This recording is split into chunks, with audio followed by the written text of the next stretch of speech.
Aujourd'hui, encore 70% des entrepreneurs utilisent des logiciels de bureautique, donc type Excel ou Word, pour réaliser leurs factures. Donc déjà, première chose à savoir, en utilisant ces logiciels, vous risquez gros. Tout est fait à la main et là, attention aux erreurs de conformité. Et oui, la facture est soumise à des obligations légales. Vous ne pouvez pas vous permettre de faire n'importe quoi. Sachez que ce document est votre sécurité avant tout. En omettant une mention sur votre facture, c'est votre business, tout simplement, qui est en jeu. Et pas de panique, dans cette vidéo, nous allons voir et vous donner tous les éléments nécessaires pour éviter ces mésaventures. Donc salut, moi c'est Antoine, je suis expert en création et en gestion d'entreprise depuis de nombreuses années maintenant. Et si c'est la première fois que tu arrives sur cette chaîne, on parle de facturation et de comptabilité. Commençons par le commencement. La mention obligatoire, c'est quoi exactement? En gros, c'est une information légale que vous devez impérativement afficher dans certains documents ou sur certains supports. Donc c'est la loi qui l'exige pour garantir la transparence de l'information à destination du consommateur ou encore pour la protection des données. Mais à quoi est-ce que ça sert concrètement les mentions légales? Elles jouent plusieurs rôles super importants. D'abord, elles renforcent la confiance entre vous et vos clients ou utilisateurs en leur fournissant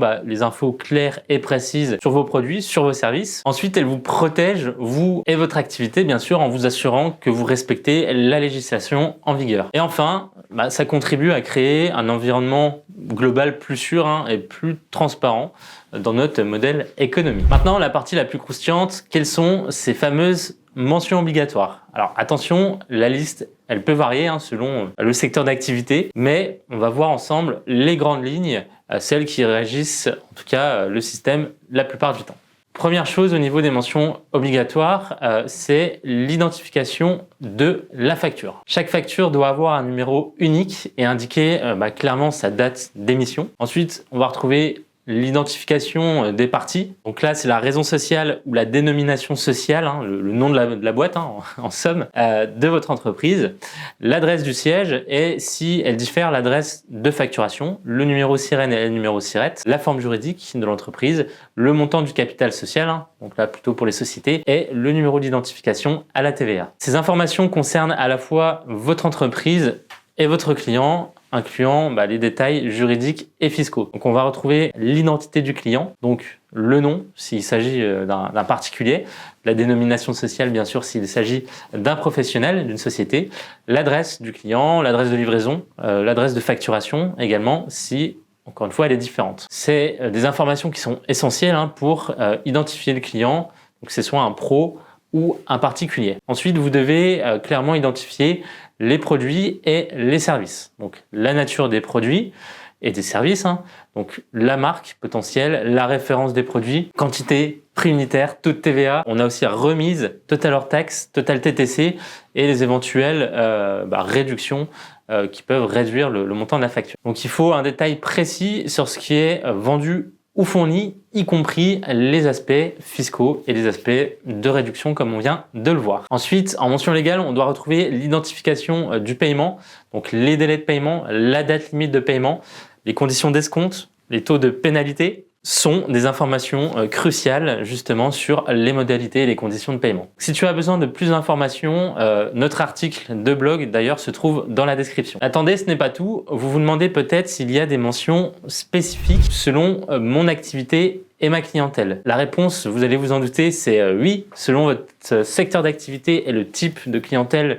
que vous servez, avec qui vous travaillez, certaines mentions spécifiques peuvent être requises sur les factures. C'est super important encore une fois pour s'assurer que votre facturation soit non seulement légale mais parfaitement adaptée au contexte professionnel dans lequel vous évoluez. On va voir ça de plus près. On va prendre quelques exemples pour y voir plus clair. Si vous êtes artisan par exemple, vous allez devoir inclure sur vos factures votre numéro au répertoire des métiers. Et si vous êtes commerçant, il faudra mentionner là le numéro RCS, c'est-à-dire le numéro du registre du commerce et des sociétés, ainsi que la ville du greffe d'immatriculation. Voici également d'autres mentions légales spécifiques que vous pourriez devoir inclure selon votre activité. Si vous travaillez avec des bons de commande, n'oubliez pas de mentionner également le numéro du bon de commande.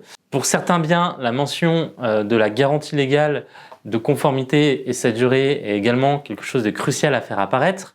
Et également, ça c'est assez souvent le cas aussi, si vous êtes exonéré de TVA, indiqué TVA non applicable, article 293B du CGI. Dans certains cas, vous devrez spécifier aussi qu'il s'agit d'une facture pro forma. On a d'ailleurs une vidéo sur la chaîne sur la facture pro forma. Et si vous êtes membre d'une association agréée, vous devez aussi ajouter la mention membre d'une association agréée. Le règlement par chèque ou par carte bancaire est accepté. Avant de vous montrer comment éviter toutes les erreurs courantes, je vous invite à vous abonner sur le compte si vous êtes bien sûr friand de contenu comme celui-là et aussi à activer la cloche des notifications. Alors maintenant que vous êtes armé de toutes ces informations sur les mentions obligatoires, voyons ensemble quels sont les risques si vous oubliez une mention obligatoire. Et ça, c'est une excellente question. Omettre une mention obligatoire, c'est pas une simple erreur administrative. Ça peut avoir de vraies conséquences jusqu'à potentiellement faire couler ton business. Lorsqu'une facture omet certaines mentions obligatoires, l'entreprise s'expose à des amendes salées dont le montant est strictement plafonné par la loi. Alors pour les personnes physiques, c'est-à-dire les entrepreneurs individuels, les micro-entrepreneurs, l'amende peut atteindre jusqu'à 75 000 €. Puis vous avez bien entendu 75 000 € pour une simple omission de mention. Pour les personnes morales, autrement dit les sociétés, la note est encore plus salée, jusqu'à 375 000 €.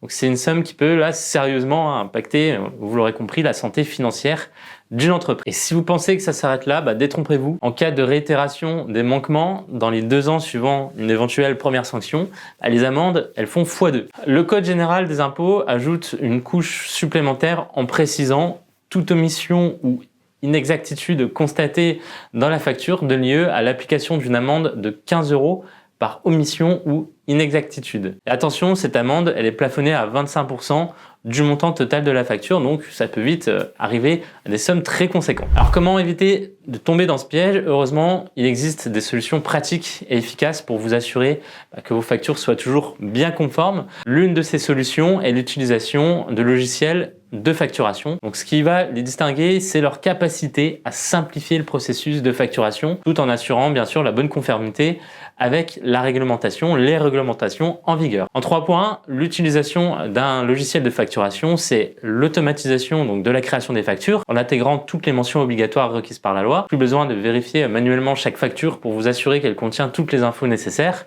C'est aussi la personnalisation de vos factures pour qu'elles correspondent à l'image de votre entreprise. Vous pouvez ajouter votre logo, modifier le design et même adapter le contenu selon les besoins spécifiques de votre activité. Et pour finir, le suivi de vos factures devient un jeu d'enfant parce que le logiciel garde un historique des facturations et ça facilite l'archivage et l'accès en cas de besoin. En choisissant un logiciel de facturation, vous minimisez le risque d'erreur et de sanction. Donc ça peut être un investissement, même si on trouve des solutions gratuites comme Time par exemple, mais la tranquillité d'esprit attachée, il vaut le coup. De plus, si vous automatisez une partie de votre gestion administrative, vous allez vous libérer du temps que vous pourrez consacrer plutôt au développement de votre entreprise. Vous pouvez toujours retrouver notre prochaine vidéo sur l'utilisation de la suite Office pour faire des factures non conformes, mais attention, égard aux sanctions. Donc voilà, c'était Antoine. Maintenant, les différentes mentions obligatoires n'ont plus aucun secret pour toi, a priori. Je t'invite à nous suivre si la vidéo t'a plu et à activer la cloche des notifications. Et si tu as des questions complémentaires, n'hésite pas à le mentionner en commentaire. Ciao!